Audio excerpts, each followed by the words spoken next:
legislation which we mirrored very well in this bill. But as I mentioned, I thought that the Senate Ag Committee did a pretty good job tailoring what we needed to have done in Vermont, and that's why I could support the bill. I want to mention that combined, the state of New York and the state of Vermont come up with about 1.2% of the entire nation's corn growth. And whether or not we can shape the manufacturer's decision to make untreated seeds, given that percentage, to me remains unclear. And I don't think there's a reason that we should be experimenting on Vermont farmers. So again, in essence, I was okay with the bill when it came before the floor. I reported the bill and I voted for it. But at the last minute, the effective date of the bill was changed. And that is enough for me to not be able to support this and to vote to sustain the veto. I feel strongly, again, that Vermont farmers need that 6 to 8 months extended period of time to look across the lake and see how things are doing in New York State. See whether indeed the seed manufacturers have come up with a way to provide enough untreated seed to take care of both the Vermont farmers and the New York farmers. And I'm not sure that the tagging along with the effective date of New York is going to allow that extra period of time. So I will be voting to sustain the veto. Thank you, Mr. President. The question is, shall the bill pass notwithstanding the governor's refusal to approve the bill? Are you ready for the question? If so, the secretary shall commence to call the roll.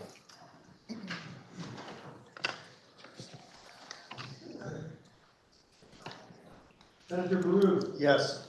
Senator Bragg. Yes. Senator Brock. No. Senator Campion. Yes. Senator Chittenden. Yes. Senator Clarkson. Yes. Senator Collmore. No. Senator Cummings. Yes. Senator Gulick. Yes. Senator Hardy. Yes. Senator Harrison. Yes. Senator Hashim. Yes.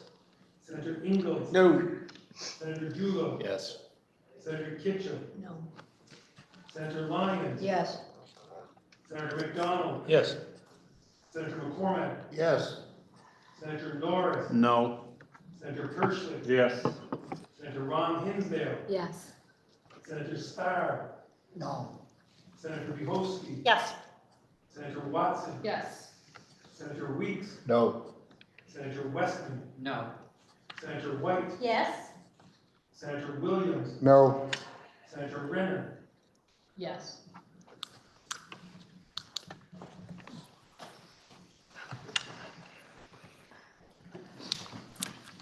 "29 votes being cast, 2/3 votes required is 20.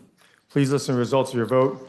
Those voting yea, 20. Those voting nay, 9. 2/3 of the members present having voted in favor of passage of the bill, the governor's veto has been overridden.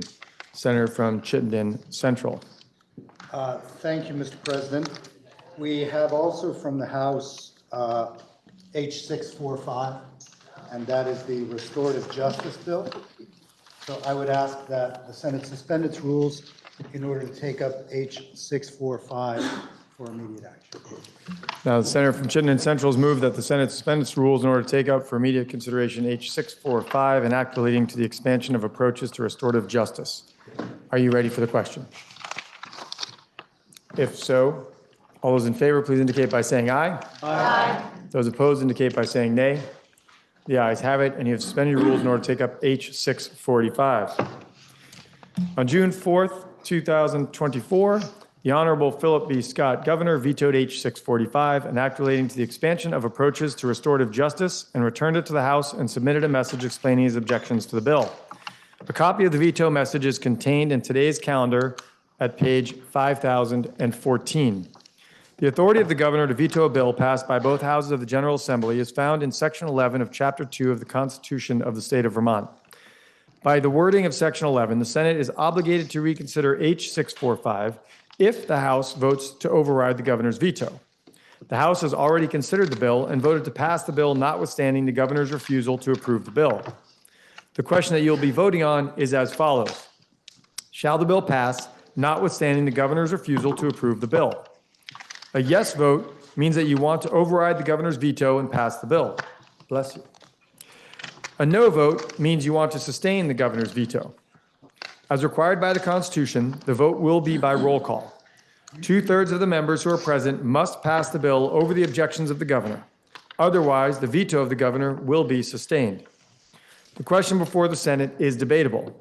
Upon conclusion of the debate, the secretary shall call the roll.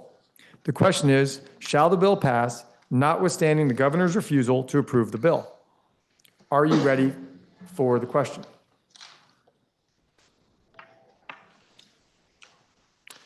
If so, secretary shall commence to call the roll.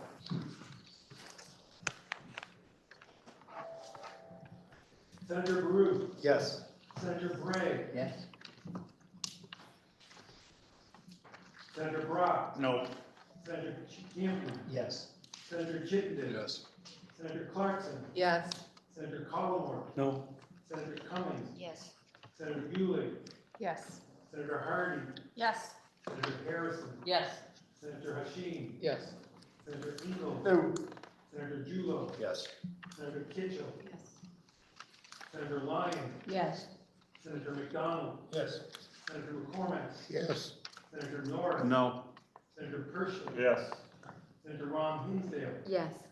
Senator Starr. No. Senator Duhovsky. Yes. Senator Watson. Yes. Senator Weeks. No. Senator Westman. No. Senator White. Yes. Senator Williams. No. Senator Renner. Yes.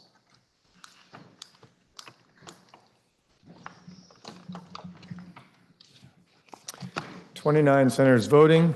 The requirement for a 2/3 vote is 22 votes. Please, excuse me, 20 votes. I was looking at the wrong one. Greatly apologize. Sorry for health concerns. 29 votes. The required number is 20. The results of your vote, those voting yea, 21, those voting nay, 8. And that being 2/3 of the members present having voted in favor of passage of the bill, the governor's veto has been overridden. Senator from Chittenden Central. Thank you, Mr. President. We have one more override to consider, and that is H-121. We do have that back from the House. I will say, prior to moving that it come up for a vote, that this is a bill that we have continued to have discussion about today. It seems to me, as President Pro Tem, it is an important discussion and that it should be allowed. And so what I will do, rather than recessing this, is to move into that discussion now with the idea that people should feel free to express themselves and air their points of view, and then we will vote. So with that said, Mr. President, I would move that the Senate suspend its rules in order to take up H-121, the veto override for immediate action. This is the data privacy bill, by the way. Now, the senator from Chittenden Central has moved that the Senate suspend its rules in order to take up for immediate consideration H-121, an act relating to enhancing consumer privacy and age-appropriate design code. Are you ready for the question? Senator from Chittenden. Might I inquire of the proposer of the motion? You may. Given the context of the day so far, I might ask if the proposer of the pro tem would be as, if the votes are not there just to suspend our rules, would we just as likely be coming in for 10 a.m. tomorrow morning? Yes. Full stop. Full stop. Thank you, Mr. President.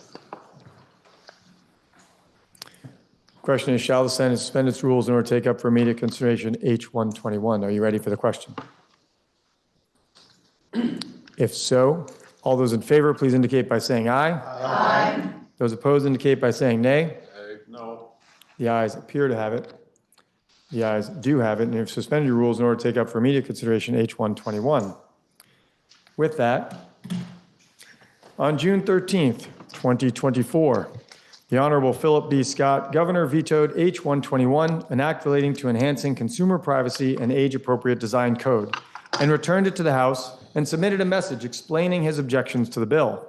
A copy of the veto message is contained in today's calendar on page 5011.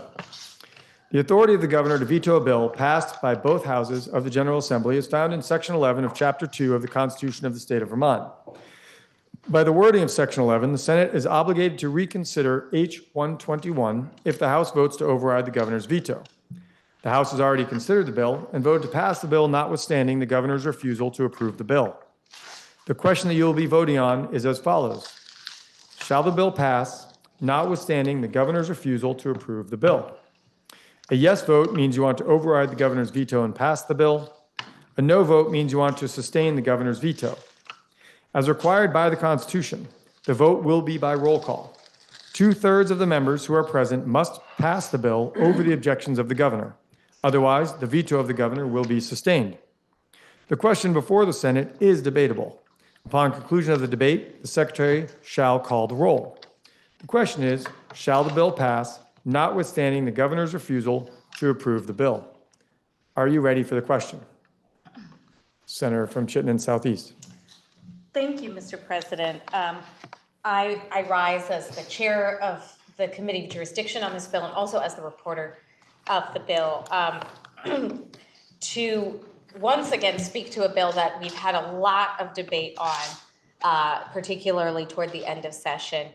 And throughout that entire debate, I have really tried to gauge where my colleagues in this chamber are on this very complex question.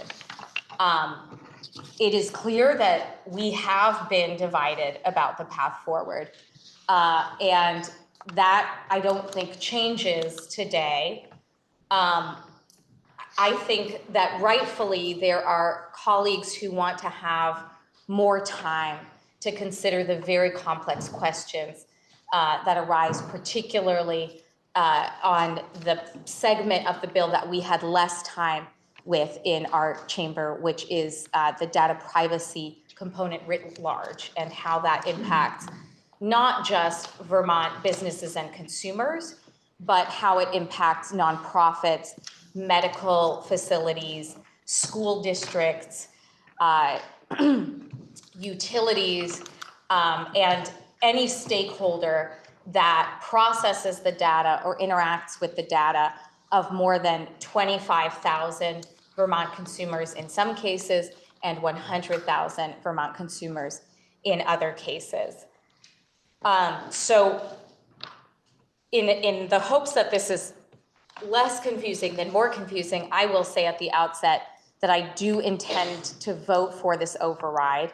I had a hand not just in authoring large segments of the bill like the kids code that I truly stand behind given our youth mental health crisis, but also in trying to steer us towards a compromise that gives us 4 more years to think about what a private right of action in the context of consumer data privacy should look like, and how to get it right with the help of our Agency of Digital Services, our Attorney General's office, and others. But I would like to make sure that if and when we have this larger debate on the bill, that we do so only with the most accurate information, because this bill does have an impact. And we do not have a full sense, I think, and a full reckoning on what that impact will be yet as a chamber. My husband likes to say, I'm sure this is borrowed from some previous governing body than those in the United States, but that the Senate should be where the tea goes to cool. And that we had heated debate on this at the end of session. We had then a veto by the governor, and it gives us another opportunity to ask ourselves, is this particular bill urgent at this time? And do we essentially hand Vermonters a very hot pot of tea instead of taking a moment to reflect and consider whether there's better work that we can do on this bill? If I thought we were going to be having the same debate next January with the same conditions and everyone in the same frame of mind, I would ask us to override this veto. I would be asking that of my colleagues. But many have said that they would like more time to listen to Vermonters, that they are getting new information because in the Senate, it is very difficult for us to consider extremely complex bills outside of our jurisdiction in the waning days of debate. People had a lot of other areas they were focused, and I think more time is warranted. In this bill, there is no effective date, no critical effective date that would have taken place this year. The soonest effective date is the summer of 2025 for the kids code, and for much of the rest of the bill, it's 2027. If we lived in a world according to what I think would be right, I do think we have a youth mental health crisis that is extremely urgent, and I would want us to consider the kids code separately, and the idea that youth mental health is at a crisis point, and even just having a conversation about that and about the addictive properties of social media has changed people's ability to have this conversation in the public, and young people's ability to come forward and talk about their experience with social media addiction, and I'm very proud of that work. When it comes to the private right of action, I think the most critical change for me is one that I think is a very emotional one for all, if not most, if not all of us, and that's the loss of Senator Sears so recently, and the fact that we just laid him to rest on Friday. The senior senator from Bennington was my thought partner on this bill. He had very serious concerns about a private right of action, and I know that I would probably be chastised by the president right now for looking at Senator Sears as I talk about this bill, because whether we were vehemently agreeing or disagreeing, we were close enough that we always tended to look over at each other as we were making our points. And Senator Sears wanted to lead a much more robust conversation about what it means to consider a private right of action in the Consumer Protection Act as a tool in every instance of consumer protection, and frankly, beyond the Consumer Protection Act, as a tool of enforcing a law outside of our existing judicial infrastructure. We have had a data broker law on the books in Vermont for 5 years or more that explicitly did not have a private right of action. And in our committee, when we heard from the Secretary of State's office that's responsible for the registry of data brokers, and data brokers being those who buy and sell data or process data as a majority of their revenue or their activity or business, the Secretary of State's office had had about 3 inquiries overall in the last 5 years about the activities of the data brokers who are registered in the state, and no one came forward to us and expressed a specific harm that they had been subjected to by not having a private right of action in that component of the Consumer Protection Act. The way we articulate our private right of action looks different if you're talking about propane or robocalls or data brokers. And so it deserves special consideration every time it comes up. And I think there is more work to do on something that would have such a significant impact on Vermont businesses as to be the first and only state in the country with a private right of action that's this broad and covers this many areas of data privacy.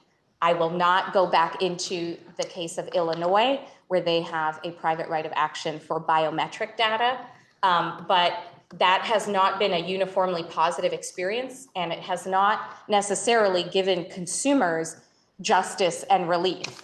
It has had what the Supreme Court there calls an annihilating impact on nursing homes, school districts, and other nonprofit entities in their state, and it's something that they are working on again this year after a decade with their bill on the books. I also certainly don't want to speak for our recently lost senior senator from Bennington, but I am concerned about language that we are hearing coming from more, not just in our state Attorney General's office, but in other states, saying we may not have the capacity to enforce this law ourselves, so we want a private right of action so that citizens can be the ones to enforce.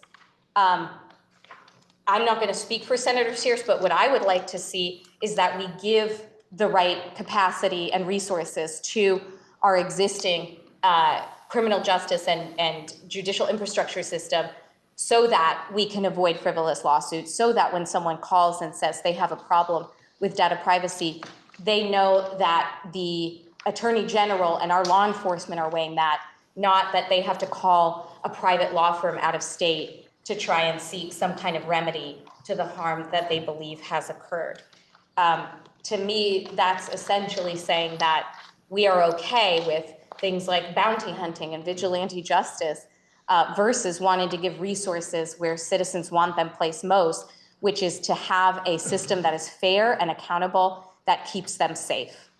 And I think the private right of action we should think about in much broader terms than what we are talking about with this bill and how it affects the jurisdiction of every single one of our committees. So I would just ask, as we engage in this debate, that we make sure that the information that we're sharing is accurate to the best of our knowledge, and that we don't cast any aspersions on any particular segment of the Vermont population.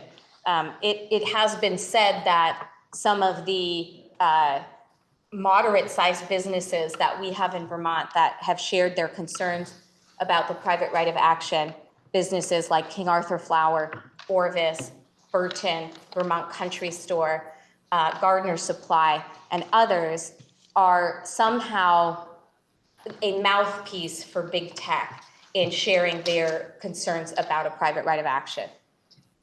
I can't think of anything further from the truth. In fact, these are the Vermonters that employ hundreds of people in our state and are up every night thinking about how their platform and their products can compete with Amazon. Amazon could care less if we pass a bill that has a private right of action that applies to businesses that sell online and use targeted advertising to do so, because they have a completely different regime that could absorb a lot of that business if these businesses go under. These businesses think all the time, these business leaders think all the time about how to keep people employed in Vermont and how to avoid costs and liabilities that suck money out of our state and away from the budget that they have to enrich their customer experience and, more importantly, to compensate Vermonters well. So I took great offense in the month that ensued between our adjournment and our time here today that anyone who opposes a private right of action would be considered as someone who would allow something nefarious to go on, or particularly that they would be in the pocket of Silicon Valley. I truly do not think that's the case, and I apologize myself to any entities that feel that the legislature as an institution is lobbying that insult and concern their way. So with that, Mr. President, I plan to vote for this override, but I deeply respect colleagues who would like more time with this issue. It is a critical issue. It will have a big impact. It will make us unique in the country, and some people can see that as a good thing. Some people can view that with concern. But either way, I hope people feel the sincere weight of this decision and will, above all else, talk to Vermonters. That's what we did in our time with the bill, is we talked to many, many, many Vermonters. And I think we were somewhat unique in that. And so I would just ask that however this vote goes between now and January, people really listen individually to the stakeholders that they have in their communities and weigh the relative costs, benefits, and harms of a bill such as this. And with that, Mr. President, I look forward to answering any questions if it's helpful on this particular bill. And I plan to vote yes, but I deeply respect that we will have a debate on this issue and that people will land on different sides of it. Thank you. The question is, shall the bill pass, notwithstanding the governor's refusal to approve the bill? Are you ready for the question? If so, the secretary shall commence to call the roll. Oh, Senator from Addison. Sorry that I was a little slow to get to my feet. Yep, I don't you know if I can, be the debate can recognized still. continue. So I rise to raise questions and concerns about the bill and its impacts. There are many shared goals, one of which I've heard uniformly from folks running consumers as well as businesses, that the bill may well have unintended consequences and that can be costly for business. And I think I just want to pause on the business part because sometimes we are often talking about trying to create through legislative action support for Vermont businesses and help them employ people, pay good wages, pay good benefits. And so I think we also, I want us to be mindful of when we take actions that have a cost to those businesses, that we reconsider the impacts that add cost without value to Vermont consumers. So when we passed Kids Code, the roughly 30-page bill, 35 pages, it's roughly 1/3 of H121 as we voted it at roughly 10 o'clock on that last Friday. So 2/3 of the bill is the House bill, and the Kids Code we passed 27-0. So there was a strong tripartisan agreement to step up and do more for protecting kids on data privacy issues. But there was, we got back a bill that included a great deal of additional information. And, I have the bill in front of me, and it's not a prop, but I have spent time post adjournment and May 10th reading the bill, and that came out of a series of conversations with folks. So for instance, first I went to Vermont Ski Areas Association annual meeting several weeks back. They often talk to me about natural resource issues because they are heavily based on natural resources. And we deal with like water, planning, et cetera, issues. Every area, every ski area in this $4 billion industry, recreation industry, said they had profound concerns about the bill, and I had not heard that prior to our vote. So that's why I ended up digging into the bill and hearing from other businesses. The chair of economic development has already referred to a number that I had direct conversations with, for instance, Vermont Country Store or Orbis. These are old mainline Vermont businesses. Vermont Country Store employs over 400 people. It's been in business, I think, since 1946. Orbis is something like an 1876 company. These are old line Vermont businesses that have profound concerns about impacts on the bill. Also includes newer folks like the employee-owned King Arthur Flour, Gardner Supply, Burton and Burlington. You can go around the state and there are the Innkeepers Association. The uniformity of the concern that I heard from the business community made me reread carefully and ask questions. And those questions lead to the conclusion that when we write law, if we're going to write unique provisions that are then going to invite interpretation, which may be litigated interpretation, there should be good reason for, we should know what the implications of these definitions are, and we should be careful to know what the costs associated with them are. So I'll just briefly go talk about a few definitions that are unique to Vermont. I'll also contrast this bill, so 105 pages. The Connecticut bill, which is the model for it underneath, was 27 pages. The comparable federal law is 53, and this is 105. So there is a great deal of complexity to the bill, honestly.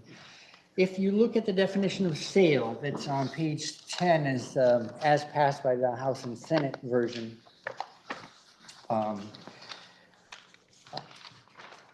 pardon me,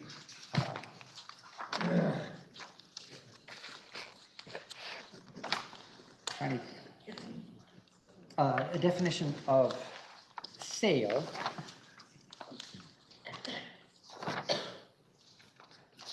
Pardon me, on page 12. So sale of personal data means exchange of a consumer's personal data by the controller to a third party for monetary or other value. I think that is something we're more familiar with in terms of there's an exchange, but it says monetary or other valuable consideration or otherwise for a commercial purpose. The teams of businesses and lawyers representing them, people are uncertain as to what otherwise for a commercial purpose means. This is law. This is language unique to the Vermont law. So when you have unique definitions, you invite the opportunity for dispute, and that can end up being a draw for litigation. On the next page, 14, we get into a definition also unique to this law of sensitive data, which includes data that reveals a consumer's racial or ethnic origin, national origin, citizenship or immigration status, religious or philosophical beliefs, or union membership. So philosophical beliefs, what does that sweep up? Does that sweep up whether or not you're liberal, conservative, Democratic, Republican?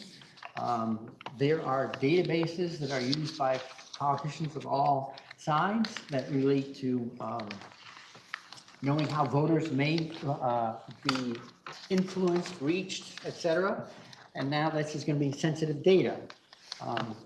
There's a definition later on where it's prohibited, the use of sensitive data is prohibited unless you have an active opt-in on the part of the person whose data you're holding. So I don't know if we're all going to get a call from someone who said, well, we've been keeping track of basically how you've been voting for a number of years. But before we ever share that data again, we're asking for your permission. It's probably impracticable to do that. On page 16, we get into a threshold in terms of applicability of data, that it's data controlled or processed not fewer than 25,000 consumers. Right below it, there's another definition that uses 12,500. Later on, we're going to see definitions of 6,250 and 100,000. At various points, there's been a discussion about whether or not, who are we catching up with these different thresholds? To what degree are they arbitrary? Do they invite litigation over their arbitrariness?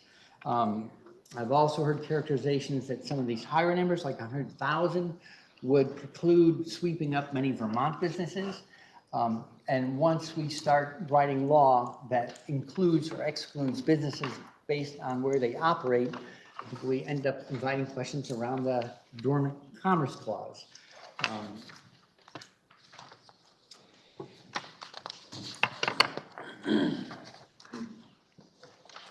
There are also sections, I don't want to belabor this, but there are, here we're about to reaffirm a law, page 20. We're talking about collections of data that are included or excluded from consideration. I don't know who can speak to answer for us what 20 United States Code 1232G represents. I don't know what's swept up by Public Law number 95-504, what is included in the Farm Credit Act, Public Law 92-181. What are we including or excluding under 2021 USC 830? I could go on and list a whole string of additional citations, other law, and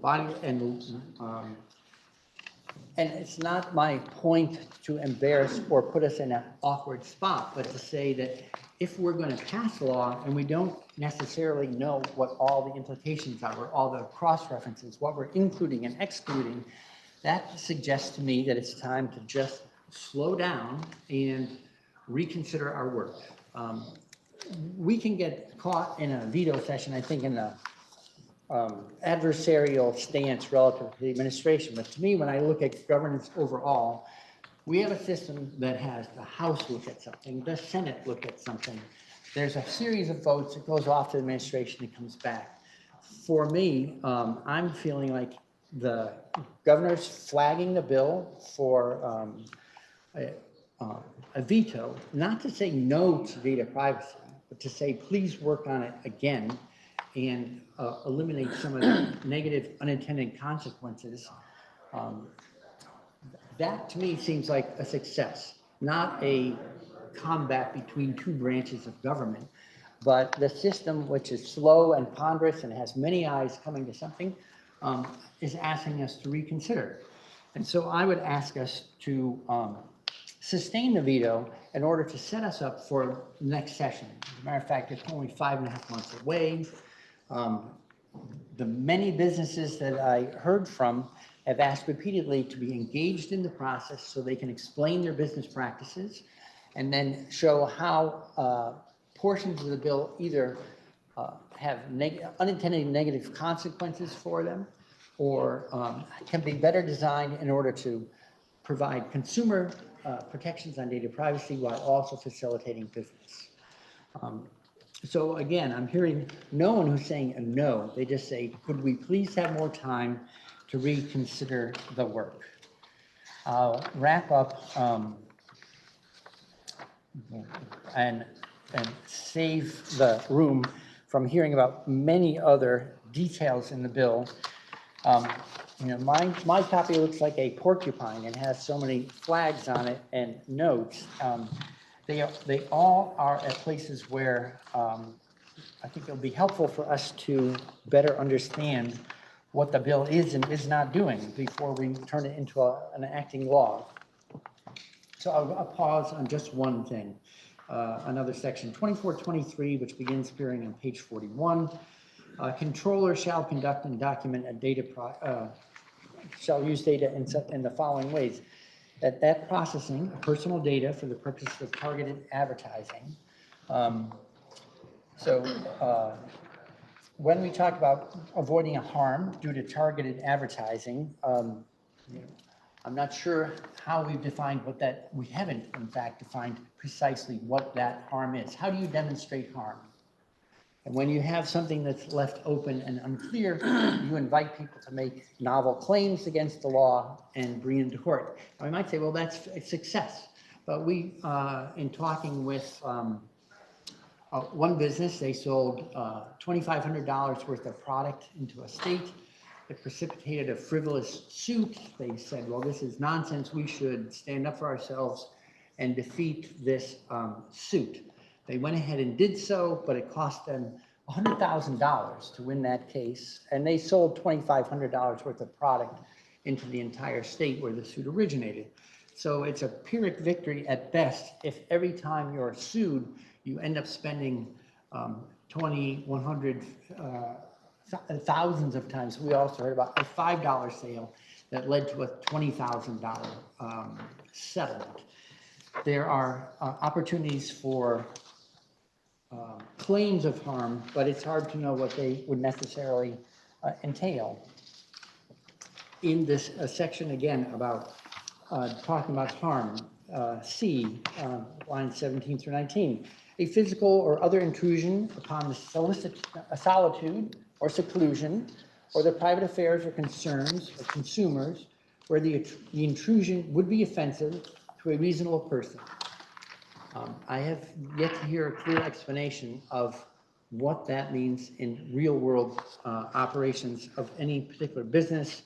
And other than there have been suits related to when someone was on a website in a Vermont business, they used a chat session to talk to a representative for the business to get something straight, like what's my right size. They received a lawsuit because they had not informed the consumer that that they were, in providing this data, they didn't have a data privacy opt-out before they got involved in using the chat box to get information. So there was a harm claimed for having used the chat box at any rate. A similar thing, again, on 42, that data processing assessments pursuant to the preceding subsection shall, and sub B, identify and weigh the benefits that may flow directly and indirectly from the processing to the controller, consumer, other stakeholders, and the public against the potential risk to the consumer associated with the processing, as mitigated by safeguards that can be employed by the controller to reduce the risks. So who judges the benefits? Who judges the risks? Quite honestly, I don't know if that's the Attorney General's task, or if a lawyer who's reading this law and acting on behalf of the consumer filing a complaint is the one to identify and weigh the benefits and risks. So again, I'll pause here really and say, we agree as a room, we've already demonstrated it 27-0 that we support consumer privacy, especially in the protection of children. But we inherited 2/3 of the bill that has a great number of definitions unique to the bill. Each such definition is an opportunity to litigate. We do use the word reasonable in law on a regular basis. It is defined, but it is also an invitation to debate what reasonable means. This bill contains 78 instances of the word reasonable or reasonably. There's so much uncertainty in a bill that it has Vermont businesses deeply concerned about the consequences of enactment.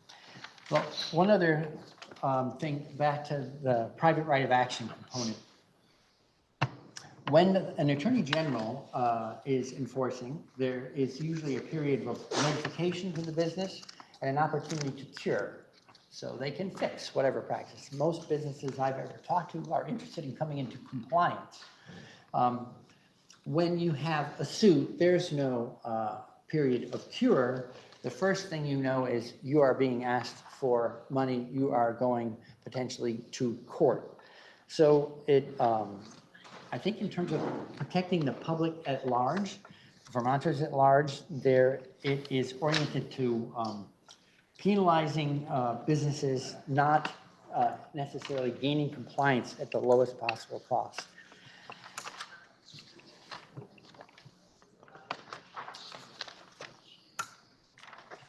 And I think with that, I would just conclude to say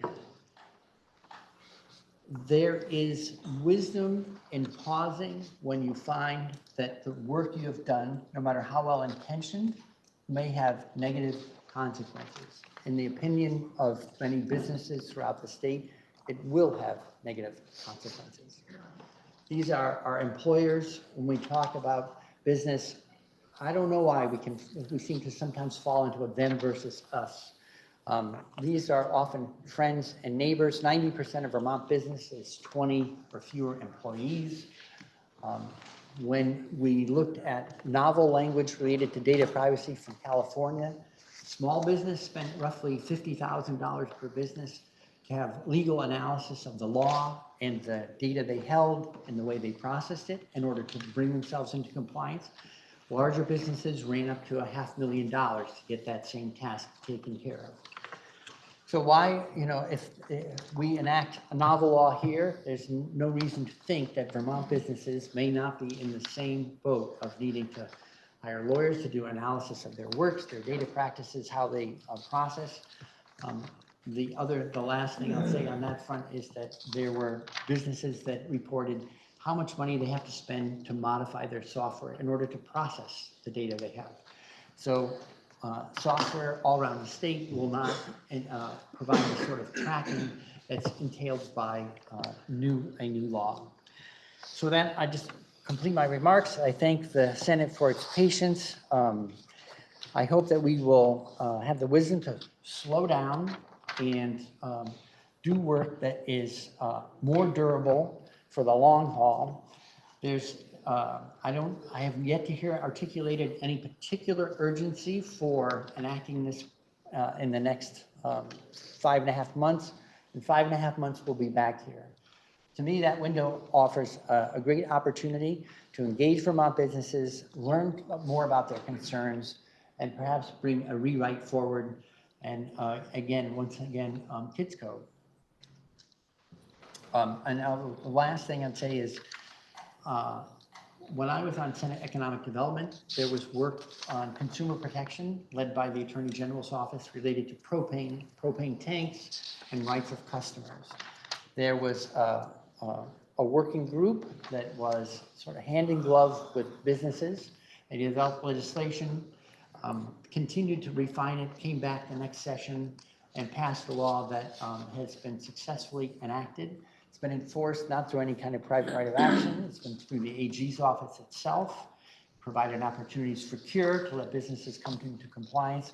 But for me, the critical thing, and I spoke with an employee of the AG's office, no longer there, but who worked closely on this. He said the key to success of that bill was the business was closely engaged in sharing information so that the law was well informed by the business practices that it was seeking to regulate and the nature of the industry itself. So I hope that we will pause, sustain this veto, not as a fight over something, but to say we have the wisdom to slow down, look again, redraft the bill, and be back here very soon to enact a bill without the negative consequences that the business community that employs so many Vermonters is asking us to avoid. Thank you. The question is Senator from, sorry, forgot the question. Senator from Windsor. Thank you. I rise to encourage senators to vote to override this veto. I have never felt so much urgency to pass a bill, really almost all session. This, particularly after we heard the kids code testimony, I feel that there's urgent, immediate need for us to be reining in the design of what is addicting our children on their phones and in their social media life. But I would argue that we have. So I would argue we have an incredible need to get this passed and to do it urgently. One of our primary responsibilities in this legislature is to protect Vermonters. We are responsible for consumer protection, and this is a consumer protection bill. In so many fronts, we get the work started. Our constituents are crying out to us to get this work started. They love using social media, and they are discovering the byproducts of using it as freely as they do. We are about to enter a campaign season where we're going to be stunned at how data privacy is breached left, right, and center, and our sensitive data is used in all sorts of interesting ways. I think that this gets the work started. We have periods to cure. There are so many pieces of this bill that address the concerns that have been raised, and we have 2 years to get the PRA right. We heard a lot from business in the Senate. I think that business in large ways waited to do their work in the Senate. We listened carefully. We acted thoughtfully. We compromised thoughtfully with the House, with the other body. And I think there is urgency in getting this work started. Our constituents are crying out for us to get this started. We can continue to work on this. This is not the Illinois PRA. This is a very thoughtful, right-sized PRA to start in Vermont. And if it isn't right, we are working on it again in January. This bill requires us, just like many of the other pieces of regulation that we do, for us to look at it annually. I look forward to that. This world is changing on a daily basis. And if I hear about one more data breach with our hospitals with sensitive data that we are all subject to having that affect us, when you talk about harms, there are real harms being done now. We experienced that with we've experienced that with a number of data breaches. So I would say that also, this is not novel work. We have been working on this. I remember when our former Attorney General had a listening tour on data privacy and data brokers. We've begun this work with our data broker work, which I think was terrific. This is step 2. And this is a terrific and quite thoughtful step. This is a fulsome, thoughtful bill. We worked hard on it. We've worked hard all biennium on this bill. I really urge us to get this started, and I encourage you to vote yes to override this veto. Thank you. Senator from Washington. Thank you, Mr. President. I was going to save my speech for my explanation for my vote. But since everyone else is talking, I'm going to talk too. As it was established this morning, I've been here a long time. And I will say that in that long time, it is rare for a subject, a bill of this complexity and this magnitude to be taken up in the second year of a biennium. When you consider we also took up another major Housing Act 250 bill, which totally engulfed the committee for the first half. The second half of this biennium was shorter than the first half from crossover, the second end. The House had the yield bill for 10 weeks, and your City on Finance, I think, had it for 5 days. And we have to do that work. This, to me, is probably the most uncomfortable situation that an elected person can be in. I want to do data privacy. I want people to have legal recourse. But I also have an obligation not just to do something because people want me to do something. I have an obligation to look at the bill in front of me and to feel that this is the best possible bill. And I don't feel that with this bill. The private right of action has had major issues wherever it's been put in. I don't know what's covered and what's not covered. I know that there is a cottage industry in exploiting businesses for perhaps fictional but claimed reality. We think what you're doing a reasonable consumer won't do. Pay us $20,000 or we're going to take you to court. It'll cost you $100,000 day one, even if you win. We think that this is too vague. We're going to, pay us. We had it years ago with patent trolling. This piece of this thing you're selling, we think, I'm going to do knitwear because that's what I designed and I did, all right? Pretty generic stuff. We think those 5 stitches that you're putting in that hat you're selling on Etsy is an infringement on my copyrighted client's 5 stitches out of their 200 stitch pattern. Pay us $20,000 or we go to court and you've got to hire a lawyer. I don't know that we've addressed that. Nothing is going to happen in the next 5.5 months. I think that we need time to go through all the porcupine quills and make sure that the business community supports this. We've just done a neo-nic bill that on the floor, we did away with a compromise that was worked with the farming community because we want to do it and we want to do it urgently. I hope with age comes some wisdom. I hope with experience comes some wisdom. And it is better to do something right the first time than just to say, we're going to do something and then we'll fix the problems. Because when there are problems, you get a negative momentum and it is harder to do it. I want to do a bill very similar to this, but I just don't feel ready that this is as fine-tuned as it needs to be. I think we just need to give it more time to work it through so that everybody understands what it's going to do.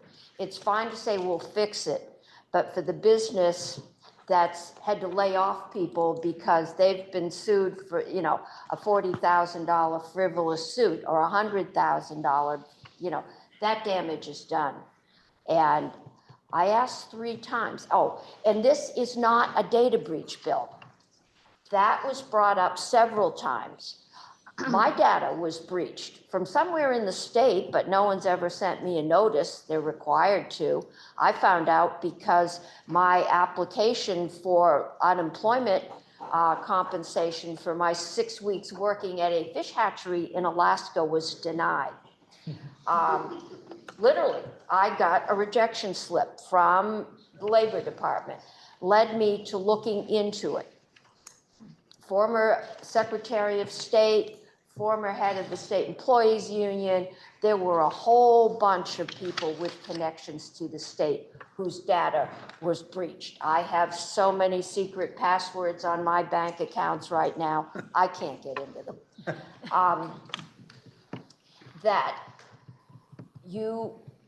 These things happen, but we have laws for that. This is not, I have asked, what is the harm other than getting those ads from Chico's 20 times a day? It's annoying, but I do know when what's on sale. But I don't feel harmed by that. I do by a data breach where I have to worry about my bank account being drained. But that's another issue and that's another law. This is my information and it's information I give out. If it's stolen, that's another issue. And that one we have dealt with. We probably can fine tune that. I think those of us that are voting no are not saying no to data privacy. We're saying we need to make sure we get this right because it is a very serious issue. Senator from Chittenden Central. Thank you, Mr. President. The world of technology is changing rapidly with more sophisticated ways of mining, selling, and potentially misusing data in a world where people's rights are being taken away every day. If I enter my menstrual data into an app, is that now sellable to another state where they can track whether or not I may be pregnant and seeking out reproductive health care somewhere else? I don't know. This is critically important, and harm is being done right now and will continue to be done if we don't do something. It is, to me, urgent that on issues of protecting Vermonters' privacy, we lead the way and not wait for more harm. Further, it's actually not that uncommon for the General Assembly to divide complex work and allow deeper dives in each respective chamber on their respective focus of a bill. We did this on another bill this year, our ethics bill, with this body diving deeply into municipal codes of ethics and the other body spending their energy on financial disclosures. Because the reality is that 5 months just isn't a lot of time to dive deeply into these incredibly complex issues. So we divide and conquer. This is a bill that has in fact been worked on for the entire biennium. Leading the way is hard. It creates fear, it creates discomfort, and people are generally worried about change. It's part of the human condition. But we actually don't know what impacts this bill will have for Vermonters and Vermont businesses, and we really can't until we take a step forward. I think protecting Vermonters is urgently important and is going to become harder and harder to do as we move forward with the increased ability in technology to mine and sell data and the changes that we're seeing at the national level. The other body also, they worked hard on this part and they had a strong tripartisan support with today's override vote succeeding with only 17 members voting no. And I hope that we will join our colleagues in the House to begin the work of protecting Vermonters. With an effective date of 2027, we in fact have time to keep working. We have time to hear the concerns and fine tune what this bill does. This places a flag in the sand saying that we are moving forward to protect Vermonters and that if changes need to be made as we get there, we do have time to do it. Thank you. Senator from Madison. Thank you, Mr. President, and thank you to the senator from Chittenden Central. I wholeheartedly agree with her remarks, and I just want to underscore a couple things because this bill actually went through 3 committees here in the Senate. The Committee of Jurisdiction, Economic Development, the Health and Welfare Committee spent a significant amount of time on this bill, and then the Judiciary Committee had a look at it as well. That is rare for bills in the Senate to go through 3 committees, and then it went through multiple committees over in the House, and it was a full biennium bill.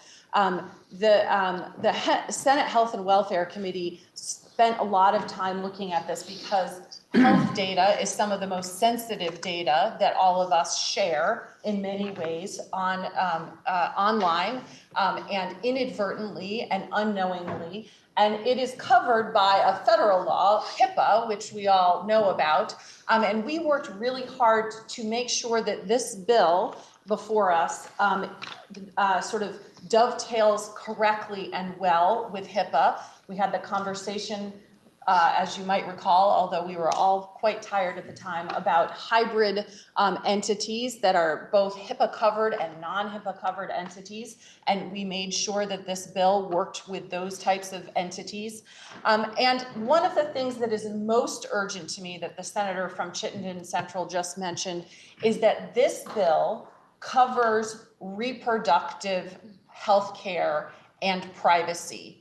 And one of the things, for example, that it does is that it does not allow geofencing around reproductive healthcare facilities or healthcare facilities in general, so that a company could create a geofence to see who is going in and out of that facility and track your phone as you go in, so that they know that maybe the junior senator from Addison is going into this reproductive healthcare facility. What might she be doing in there?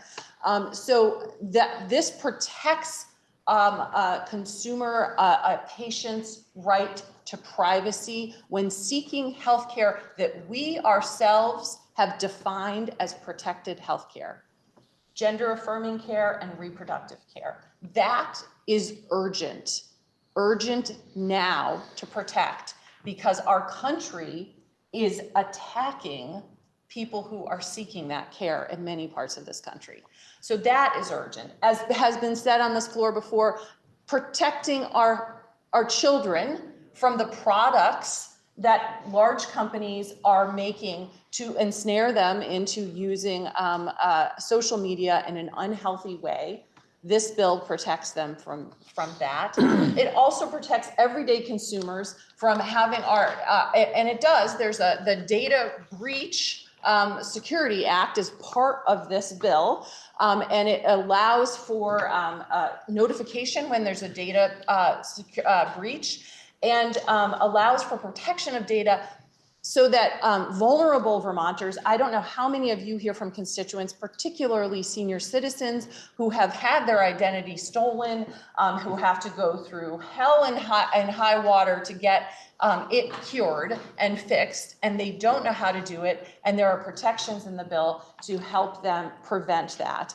So I do think that there is urgency. One of the things that the bill does is it complies with federal law, and so the senior senator from Addison was mentioning U.S. Code X, Y, and Z. Those are federal laws like HIPAA, like FERPA, which applies to our the Federal Educational Rights Act, which applies to our school districts.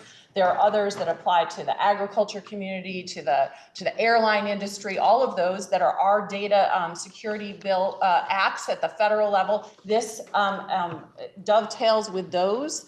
So that's one of the reasons that this bill is lengthy. It also, as has been stated, includes report backs, studies, to make sure that we take a look at this next session and every session that we need to make tweaks to it, to make improvements to it, to make sure that we don't have the unintended consequences that people are worried about.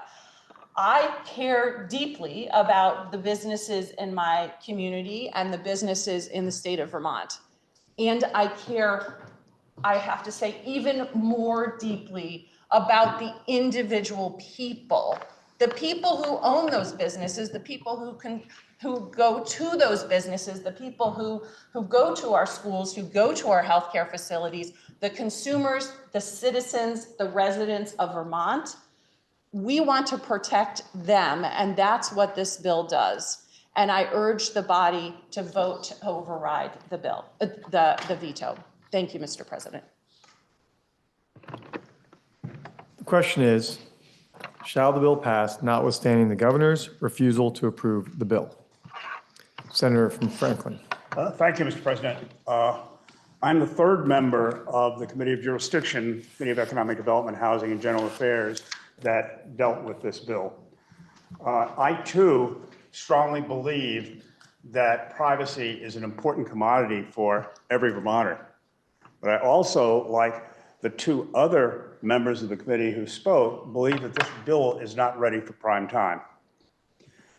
This bill is mind-bogglingly complex. And that complexity is one of its major drawbacks.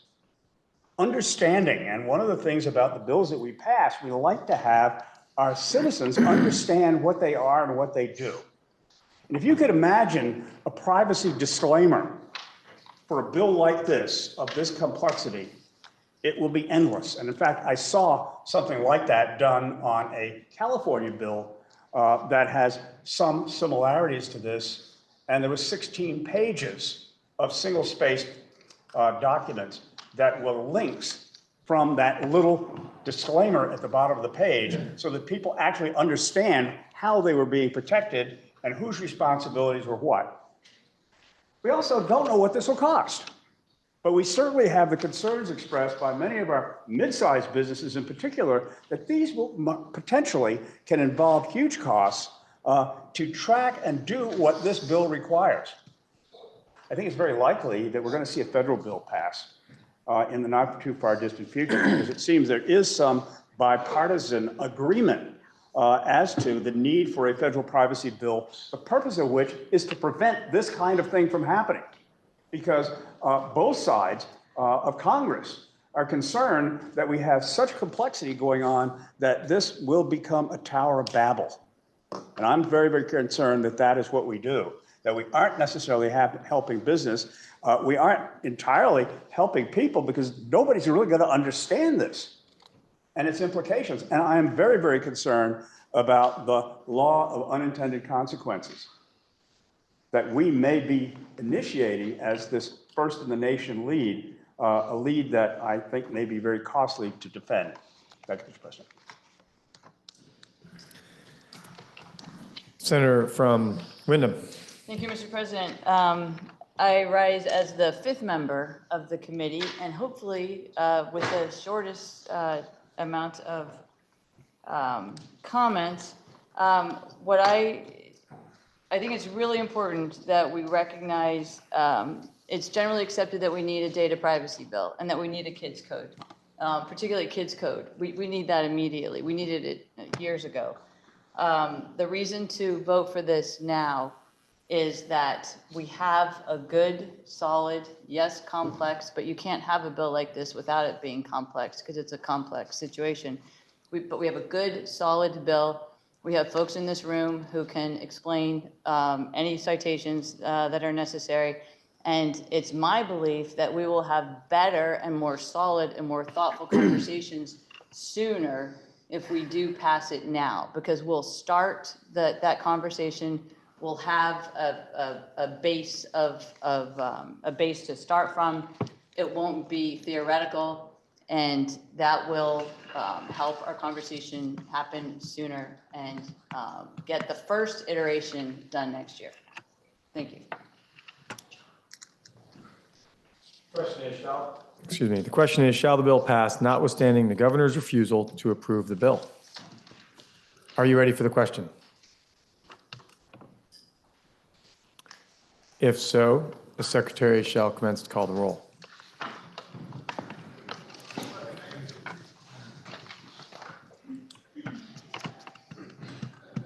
Senator Blue, Yes. Senator Gray,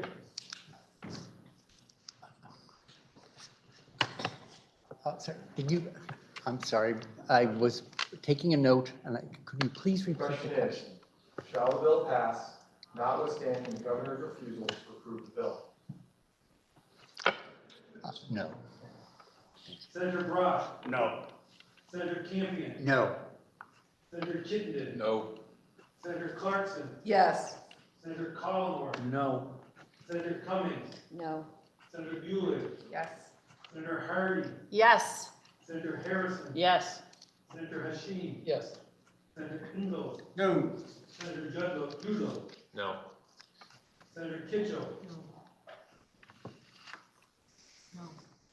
Senator Lyons. Yes.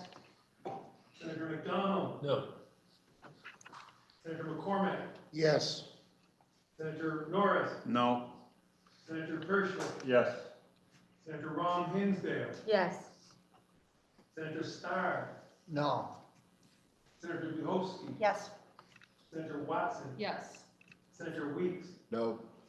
Senator Westman. No. Senator White. Yes. Senator Williams. No. Senator Renner. Yes.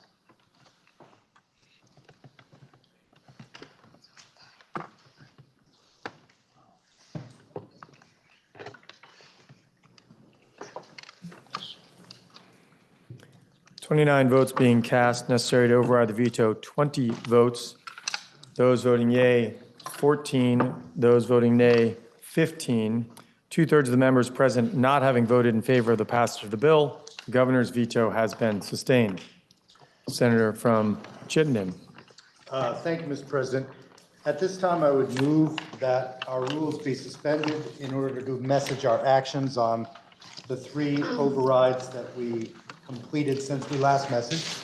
That would be H72, an act relating to a harm reduction criminal justice response to drug use. H645, an act relating to the expansion of approaches to restorative justice. And H706, an act relating to banning the use of neonicotinoid pesticides. The motion is to suspend the rules in order to message those forthwith to the House. Senator from Chittenden Central has moved that the Senate suspend its rules in order to message the following bills to the House forthwith: H72, H645, and H706. Are you ready for the question? If so, all those in favor, please indicate by saying aye. Aye. Those opposed indicate by saying nay. The ayes have it, and you've suspended your rules in order to message your actions taken on H72, an act relating to a harm reduction criminal justice response to drug use, H645, an act relating to the expansion of approaches to restorative justice, and H706, an act relating to banning the use of neonicotinoid pesticides to the House forthwith. Senator from Chittenden Central. I want to thank the Senate. This was an incredibly productive day, a long day, I think an exhausting day in many ways, but with brilliant results. So I thank you all. What I would say from here is that we have only adjournment motions left, and I believe that that begins with reading and adoption of JRH 12. Correct. We have up for consideration JRH 12. Please to hear and then adopt. Please listen to the reading of the resolution. JRH 12, joint resolution relating to final adjournment of the General Assembly in 2024. Resolved by the Senate and House of Representatives that when the Speaker of the House of Representatives and the President of the Senate adjourn their respective houses on the 17th or 18th day of June 2024, they be adjourned sine die. Now you've heard the reading of the resolution. The question is, shall the Senate adopt the resolution? Are you ready for the question? If so, all those in favor, please indicate by saying aye. Aye. Those opposed indicate by saying nay. The ayes have it, and you have adopted JRH 12. Senator from Chittenden. Mr. President, I move that the Senate direct the Secretary to inform the House that the Senate has completed the business of the session and is ready to adjourn sine die pursuant to the provisions of JRH 12.